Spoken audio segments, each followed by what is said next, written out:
announcement, everyone. Make sure that your badges are off. Already done. It's done. Appreciate it. Thank you. I don't have it.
We don't have nice little tables like your chair. Just some plastic chairs. On the operations section, are you in that first?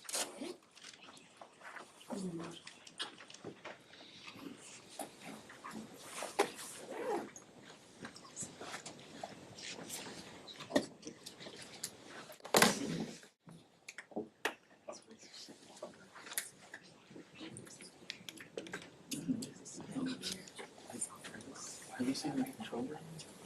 That's closer. Here.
Yeah. Did you know what's going on?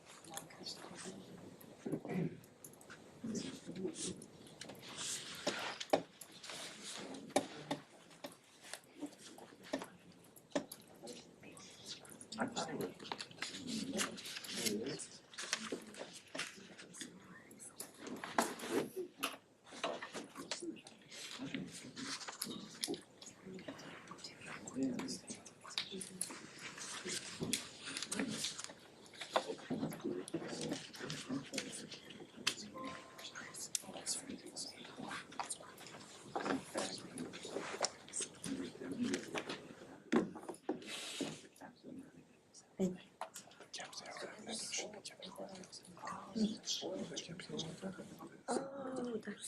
Oh, that's How's there on the mile? Skillful thought. General life is a three-part.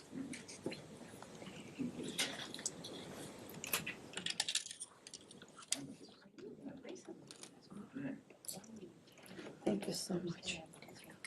Yeah. Oh, that's right, yeah. Thank you. There.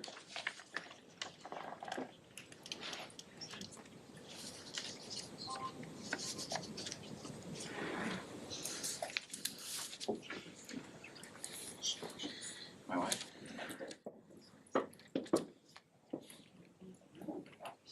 Mm-hmm. Yeah.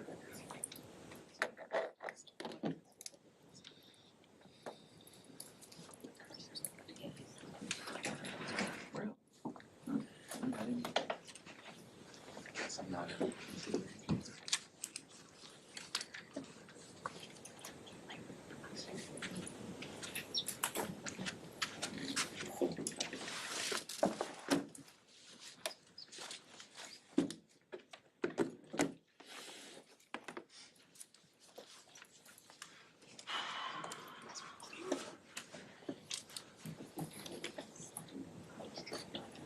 Mm-hmm.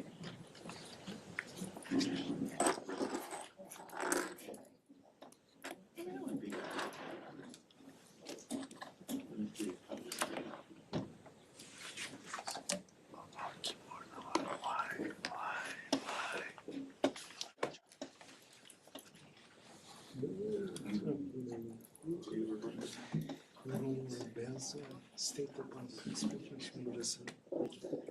Rotation aynı. Yorucudur. Sen nesin?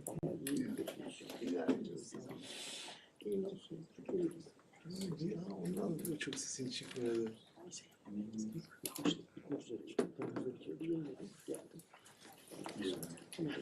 İyi, süper iyi. İyi, ben de gelecek ay gideceğim ay sonları. Bir ay kalırım. Tatil emekli ailesi yani işte. Öyle işte. Sen de bizi kimse yok. Evet. Ajans Kasım'ın yerini dolduramadı ya. Kasım'ın demedi nereye gitti. Sanki meclis büyük ihtimalle böyle.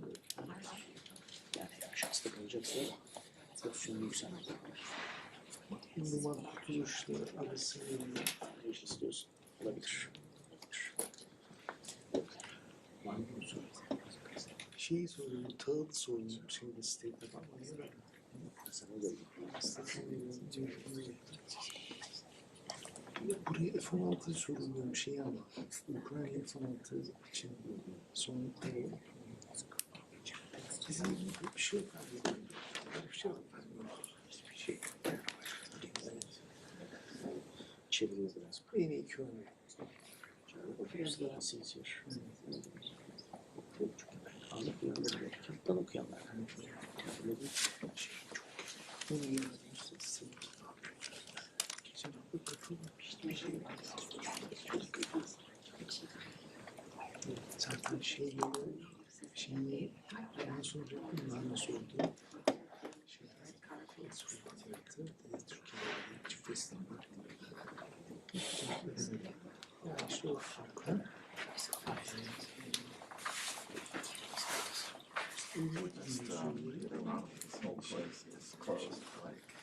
Şu BM raporundan gideceğim.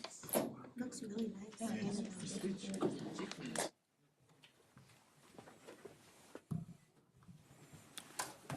Good afternoon, everyone. A few things at the top, and then I'll get right to your questions.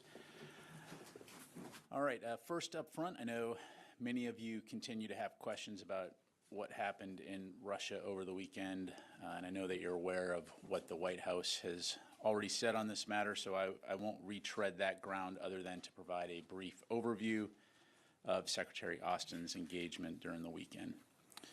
On Saturday morning, Secretary Austin and General Milley participated in a briefing with President Biden, the Vice President, and other principals to discuss the situation in Russia. Throughout the day on Saturday, Secretary Austin received regular updates from senior civilian and military officials at the Pentagon. He also actively engaged key allies and partners to share information on the developments taking place in Russia, and made clear that the U.S. was not involved and that we would not get involved in these events. And as you've heard the White House and State Department say, we view the security situation in Russia as an internal Russian matter. During his calls, Secretary Austin also reiterated that support by the United States for Ukraine will not change, and that remains our focus. And toward that end, the Department of Defense announced earlier today additional security assistance to meet Ukraine's critical security and defense needs. This is the 41st drawdown of equipment from DoD inventories for Ukraine since August 2021, and includes key capabilities to support Ukraine's air defense requirements, as well as additional armored vehicles, anti-armor systems, munitions, and other equipment valued up to $500 million to help Ukraine defend their nation and take back sovereign territory. And as we have since the beginning of Russia's illegal and unprovoked invasion, the U.S. will continue to work with our allies and partners to provide Ukraine with capabilities to meet its immediate battlefield needs and longer-term security assistance requirements. Additional details regarding the PDA are currently available on the DoD website. Separately, Secretary Austin also spoke on the phone today with Qatar Minister of State for Defense Affairs, His Excellency Dr. Khalid bin Mohammed Al Attiyah, to reaffirm the strength of the U.S.-Qatar defense partnership and U.S. commitment to continued security cooperation in the interests of peace and stability. Secretary Austin thanked the Minister for Qatar's continued support for regional stability and security and for Qatar's continued hosting of U.S. forces at Al Udeid Air Base. A readout of the call will be posted on the DoD website this afternoon. Tomorrow, Secretary Austin will welcome Germany's Federal Minister of Defense, Boris Pistorius, for a bilateral meeting here at the Pentagon. The leaders are expected to discuss a variety of topics to include Germany's support to bolstering NATO's eastern flank and their significant security assistance contributions to Ukraine. A full readout will be posted on defense.gov following the meeting. Finally, U.S. Naval Forces Central Command and the Department of State co-hosted a two-day multilateral maritime security meeting in Bahrain, June 25 through 26, for 90 senior military officers and diplomats from 22 nations, as well as senior representatives from the Gulf Cooperation Council. Senior government officials representing Europe, the Indo-Pacific, and Middle East came together at the invitation of the United States to address a recent uptick of threats within the maritime domain in the Persian Gulf, Strait of Hormuz, and Gulf of Oman. Participants reiterated their commitment to upholding international law and pursuing collective efforts to prevent threats to vessels traveling across these critical regional waterways. A joint statement from the 22 participating nations and the Gulf Cooperation Council is available on the U.S. Naval Forces Central Command's website. And on that note, in addition to the joint statement, I'd also refer you back to the July 2022 Jeddah communique between the U.S. and Saudi Arabia, which emphasized the importance of preserving the free flow of commerce through strategic waterways. This most recent engagement in Bahrain reaffirms the sustained commitment of the United States to achieving that goal and serves as an example of DoD's national defense strategy-driven partnered approach in action. And before I conclude, I'd also like to do a quick shout out and show of appreciation for Secretary Austin's Deputy Chief of Staff, Mela Louise Norman, whose last day with the department is tomorrow. During her tenure, Mela has had an incredible impact across DoD, from our new Office of Strategic Capital to the Secretary's Taking Care of People initiative. She's made a tremendous difference across the DoD, addressing some of our most complex issues. So on behalf of Secretary Austin and the entire office, of the Secretary of Defense team. We extend our sincere thanks and best wishes in her next chapter. And with that, be happy to take your questions. We'll start with AP Tarka. Thanks, General Ryder. In the aftermath of this weekend's revolt, what is the building's assessment on Putin's hold to power? Has he been destabilized? And regarding the aid packages to Ukraine, well, you said there's been no change in U.S. support. Were there any considerations underway that this might have been an optimal time to increase military support to Ukraine so they could capitalize on this event? Yeah, sure. On your first question, as I highlighted at the top, the security situation inside Russia is really an internal Russian matter, so I'm not going to have any comments, nor am I going to speculate on that. As it relates to Ukraine, the war there continues.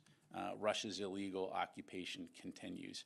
And so we are not going to lose sight of that fact, and we're going to continue to work closely with them to provide them with the kinds of capabilities that they need to execute the operation that they planned and that they're conducting. In today's PDA, you see important capabilities that contribute to that effort. As their troops make contact with Russian forces and encounter Russian defenses, clearly there will be equipment that is damaged. There will be requirements to help them sustain the fight. And so you see things like ammunition, additional armored capabilities, capability that can be employed in breaching operations.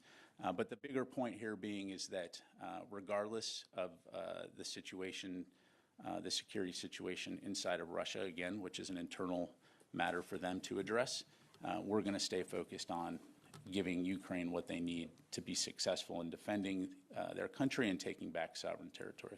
But were there any considerations inside the building to perhaps give Ukraine more so that they could take advantage of this particular unstable moment? Again, when you look at the situation over the weekend, as I highlighted, our focus was on communicating with our allies and our partners to make sure that we had a thorough understanding of what was happening. But when it comes to Ukraine, we're going to continue to take the same approach that we've been taking. Let me go to Jennifer.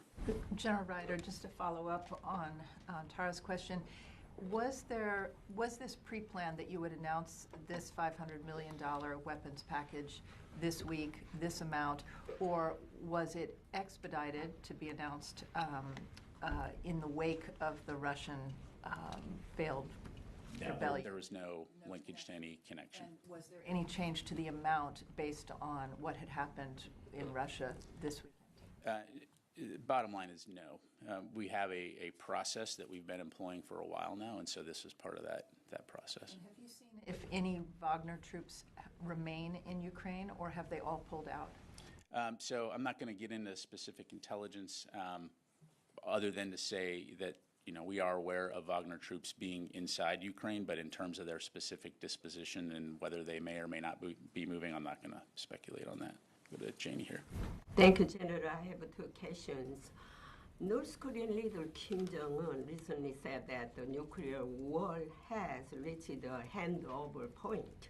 How do you view the possibility of North Korea using nuclear weapons in the Korean Peninsula? Yeah, thanks, Janie.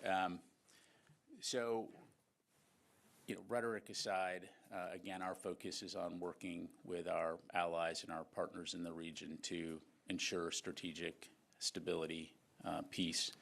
That includes extended deterrence. And so when it comes to things like nuclear testing, we've known for a while, as you've heard us say, that North Korea at some point will conduct a nuclear test. I don't have anything to announce, nor would I, in terms of when that might be. So again, our focus is going to be on continuing to work with our allies, to include the Republic of Korea and Japan, to deter potential aggression and destabilizing acts. The United States allocate Japan Air Force joint exercise is currently underway in the U.S. The training name is called the Red Flag. Do you have any more detail about this training? I don't. I'd refer you to USFK. They can get you some additional information. Let me ask you something more. Because there are so many exercises going on between U.S. and South Korea. Yeah, exactly. And so I just don't have the details of that particular one. But to your point, we do a lot of exercises because, again, our alliances and our partnerships are a critical strategic advantage and capability, and the way that we approach trying to ensure that we can preserve a free and open Indo-Pacific. And so, but on that particular exercise, I'd refer you to USFK. Let me go over here to the gentleman back here. Yes, sir. Yeah, you. Just to follow up on the line of questioning regarding the weekend's events, were there any changes in troop posture, or did we move any U.S. troops in reaction to the events this weekend in Russia? We did not. At this time, again, we have not seen anything that would, from our perspective, require us to make any type of force posture adjustments. So, you had a question, ma'am? Yes, thank you, General. So, as we know, the Wagner groups are in at least 8 countries in Africa. So, can you give us an overview in terms of military capability, how dangerous this Wagner group can represent to African nations? Well, Wagner Group, we've been saying this for a very long time. It's a very dangerous organization, and wherever they operate, they bring with them death, destruction, deceit, criminal activity. This is why the United States has designated them as a transnational criminal organization, and the U.S. government has imposed significant sanctions on Wagner actors and facilitators, to include Africa. In terms of what the implications are for what we saw happen over the weekend as it pertains to Wagner in places like Africa, time will tell. I don't have an answer to that question right now. But again, the key point here being is that Wagner has been a significant and dangerous actor for a while. So, is the African command basically in Africa working some way with those African nations that the Wagner group are to help those countries? So broadly speaking, like we are elsewhere in the world, U.S. Africa Command is working closely with nations in Africa to focus on security and stability efforts. And so that entails a lot of different aspects, whether or not it's training indigenous security forces to deal with counterterrorism threats, whether it's working with local leaders to give them the kind of resources that they would need to defend themselves from potential actors like Wagner Group or others, Al-Shabaab, for example, in Somalia.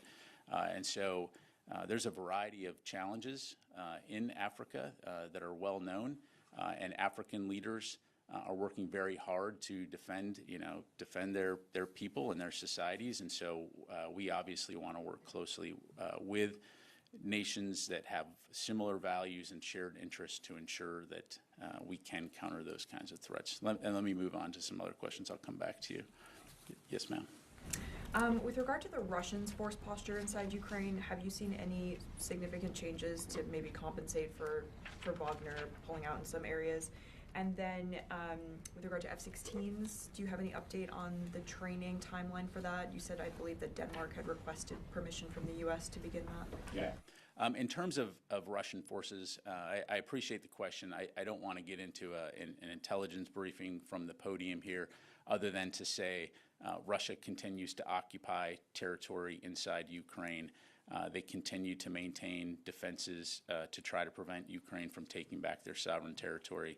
And so no indication that they are willing to give up that fight and move back into Russia. So again, our emphasis will be on helping Ukraine have the capabilities they need. On that note, on the F-16s, I don't have any updates to provide. As I mentioned previously, Denmark has submitted a third-party transfer request requesting permission to conduct F-16 training for Ukrainians. That has been received by the State Department. It's under review. Certainly when we have an update to provide, we will. We are all committed to providing Ukraine with the training that it needs, both in the near term and the long term. And so this will be something that we'll continue to keep you posted on. How long that will be under review? How long the process usually takes? I don't have that in front of me, so I don't want to speculate on that. Let me go to the phone here real quick. Let me go to Howard Altman, Warzone. Thanks, Pat. A couple questions. First, on Prigozhin in Belarus, is there any concern from the Pentagon that Prigozhin might create some kind of attack on Ukraine or create other trouble while he's in Belarus? The second question is on the armor. Is this additive? Is it replacement? And have you seen any strikers destroyed in Ukraine? Thanks. Yeah, thanks. So just kind of working backwards there, Howard. What I'm not going to do is battle damage assessment for the Russian military from the podium here. So I'm not going to get into Ukrainian capabilities and their status on the battlefield. The capabilities that we are providing them, we've said this before, is that we're very focused on enabling their sustainment and their maintenance of this fight. And so, as I highlighted earlier, in the midst of combat, one can expect that equipment will be damaged, that equipment will be destroyed. It is a fight, and it is a hard fight. And so, by us providing additional armor capabilities, additional ammunition, additional breaching capabilities, that's all meant to enable them to sustain this fight that they find themselves in. Related to that, because it's also important to understand that just because something is damaged means it's out of the fight. We are very cognizant of working with our Ukrainian partners through things like telemaintenance to help them repair vehicles that may have been damaged on the battlefield or equipment that's been damaged on the battlefield. So that has been part of the effort all along. It will continue to be part of the effort. And then your first question, as it pertains to Prigozhin and Wagner Group, and will they do something inside of Ukraine? Look, again, I'm not going to speculate. Obviously, Wagner Group has already inflicted enough damage inside Ukraine. I think that's well known. Just take a look at Bakhmut. But in terms of what the future portends, again, I'm just not going to get into hypotheticals or speculate. All right, let me do one more from the phone here. Jeff Shogel, Task and Purpose. Thank you. Does the DoD know for a fact that Prigozhin is still alive, or are we in a Weekend at Bernie's scenario right now? I'm sorry, Jeff, I don't get the reference. I'm kidding. I'm kidding. Gen Xer here at the podium. Okay. So again, Jeff, like you know, we're watching the press reports out there. So I'm not gonna be able to provide a status update. I have many responsibilities, but press secretary for Mr. Prigozhin is not one, so I really can't comment on his current status. Thank you. Let me go to Tony here. A few equipment questions. How soon might the Bradleys and Strykers arrive in Ukraine?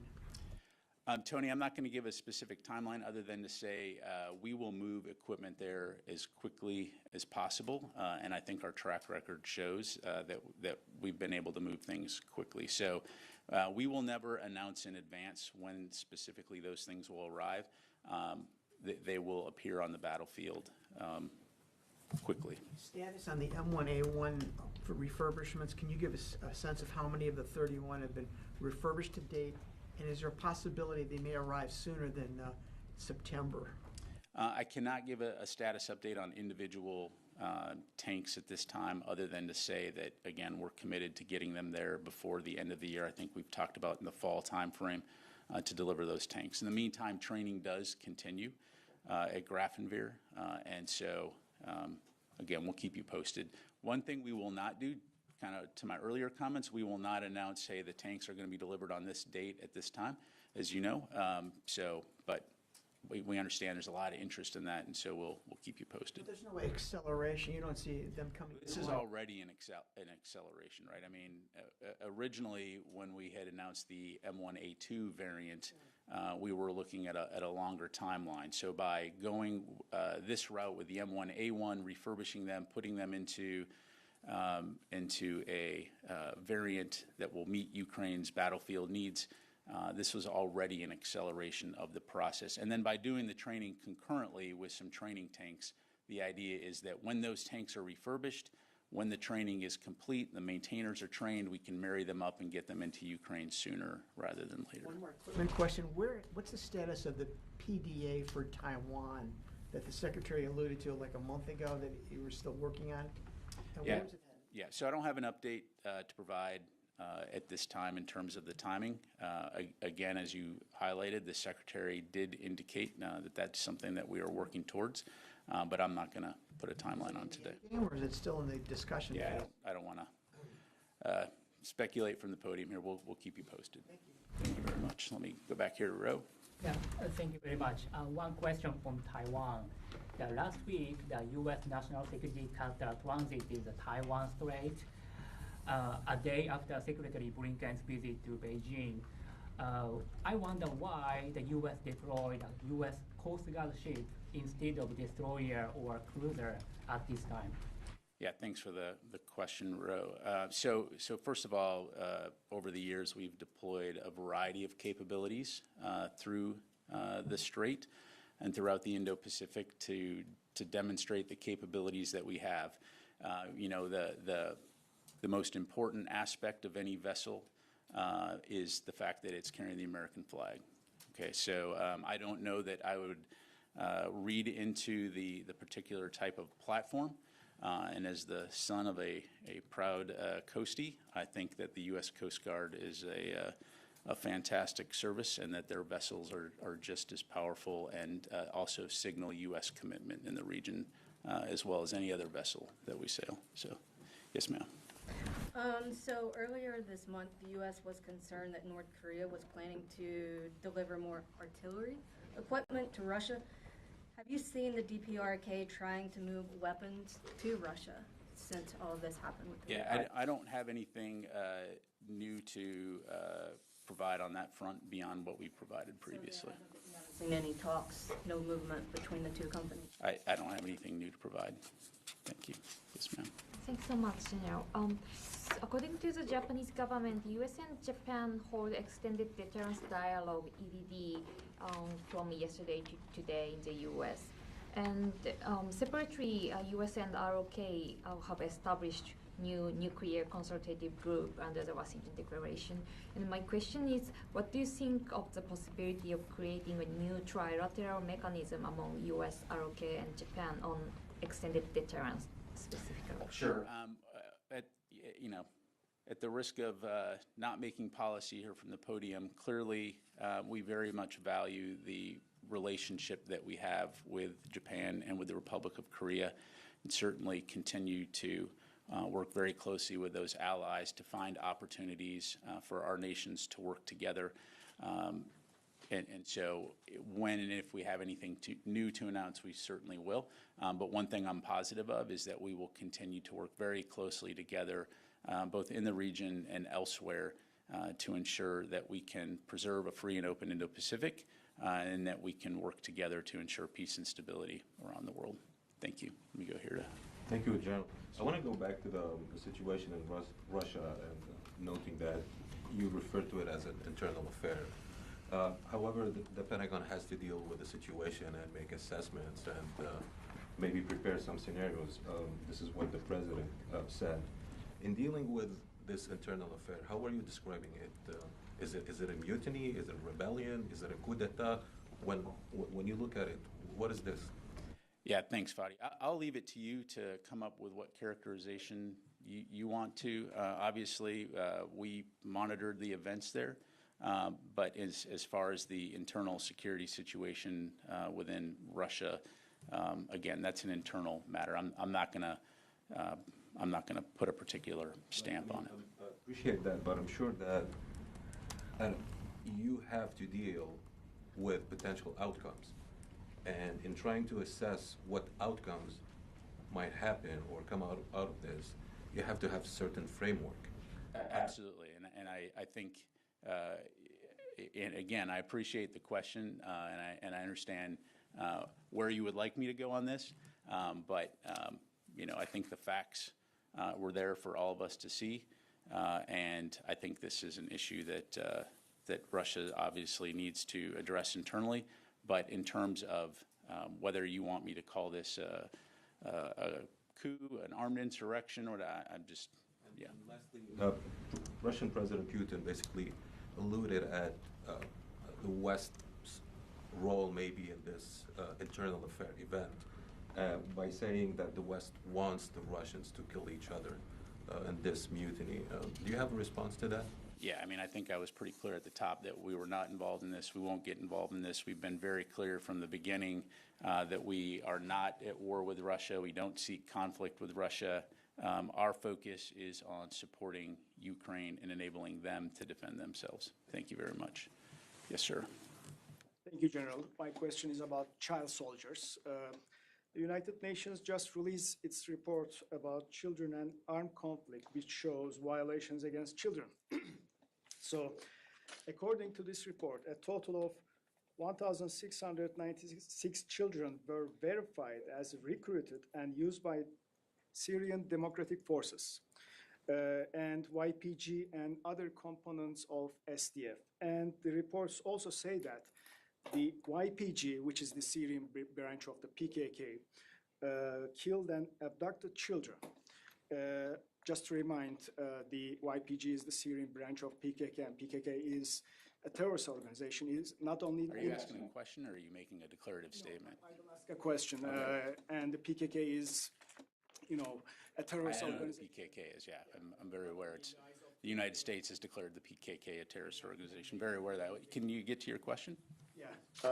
And the UN Secretary General Guterres made a statement that he is deeply concerned by the increase in verified cases of child recruitment and use by SDF, and I urge SDF to immediately end all violations. So my question is, given that SDF is the US partners on the ground in Syria, are you planning to hold the SDF leadership accountable for crimes against humanity, and are you planning to sanction the SDF or maybe stop partnership with them, because it is verified? I got your question. So this is a press briefing room where we ask questions. We don't come here and provide editorial comments for 10, 15 minutes. So to your question, I haven't seen the report, so I can't comment on it. What I will tell you is that the SDF have been very reliable partners. And if you want to go back in time a little bit to 2014, when ISIS was beheading people and controlled half of Baghdad and most of Syria, and talk about human rights violations, we can go ahead and talk about that. But in the meantime, haven't seen the report, so can't comment on it. Thank you very much. Yes, sir. So Wagner now might have some kind of presence in Belarus, in Minsk, less than 200 miles from where the next NATO summit will take place in Vilnius, Lithuania. Is that any kind of security concern, additional security concern at all? Obviously the situation in Ukraine has presented a significant security concern from the beginning in terms of the kinds of activities that the international community is trying to prevent here, right? The fact that Russia was able to invade its peaceful democratic neighbor unprovoked creates a significant security concern throughout Europe and internationally. And so this is why you've seen the world come together to try to deter any further aggression beyond the Russian borders, and why it's so important that we support Ukraine. As it pertains to Belarus, clearly we know that Belarus and Russia maintain a relationship. We've seen no indication at this point of any type of additional military activity that prevents that threat or presents a threat. But what I would say is, the NATO alliance is a very strong alliance that's worked very hard over the last year to ensure our collective security and ensure a commitment to one another that every single square inch of NATO territory will be protected. Thank you. Time for a couple more. Yes, sir, and then we'll go to Louis. Thank you very much, General. General, regarding to what's happened this weekend in Russia, do you still have communications with your counterpart in Russia about this situation, and what was your message to them, and what's the big concerns for the DoD about what's happened during that weekend? Yeah, so to answer your question, no, the Secretary did not talk to his Russian counterpart. And in terms of, that's the answer to your question. So, did you have a second part to that? Do you still, you don't have any communications with Russia till even the lower level? Broadly, yeah. We have multiple lines of communication with Russia, various mechanisms by which to communicate. But as it relates to the Secretary, no, he did not communicate with his counterpart over the weekend. Big concerns about what's happened during the weekend.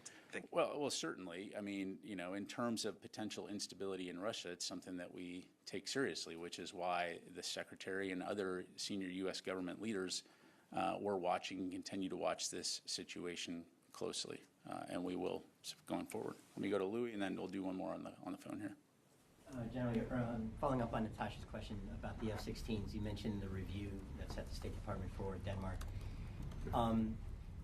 What are the next steps after that? Should that be approved? And does the Netherlands have to undertake the same approval? And in other words, can one country begin training on the F-16s before the other? But what essentially happens should approval happen? In terms of, are you looking at contractors being the trainers? Did I say Netherlands or did I say Denmark? I mean, but the Netherlands is also correct. So so exactly. So the Netherlands and Denmark have volunteered to take the lead when it comes to putting together this program, and so they're going through that process right now of identifying and putting those kinds of details together in terms of what that training pipeline will look like.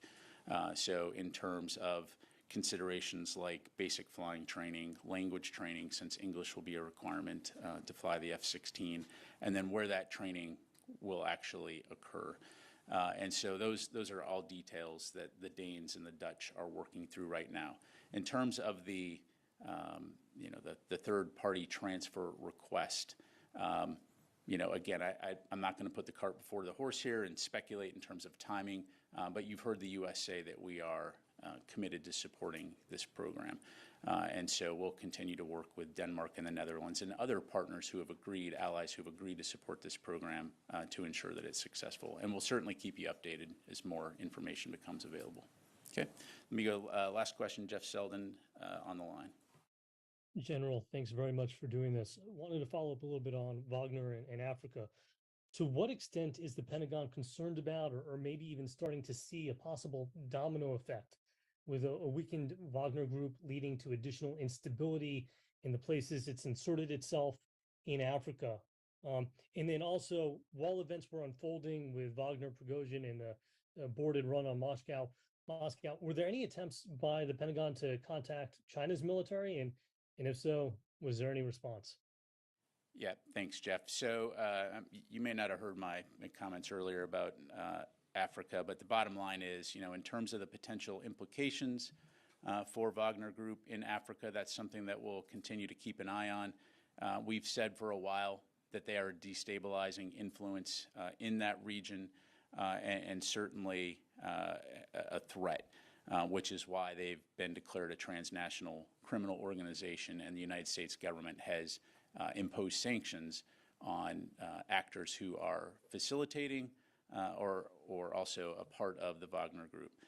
In terms of China, again, I don't have anything new to announce in terms of outreach to China. Certainly, we continue to advocate for keeping the lines of communication open, and we'll actively continue to do that. Thank you very much, everybody. I appreciate it.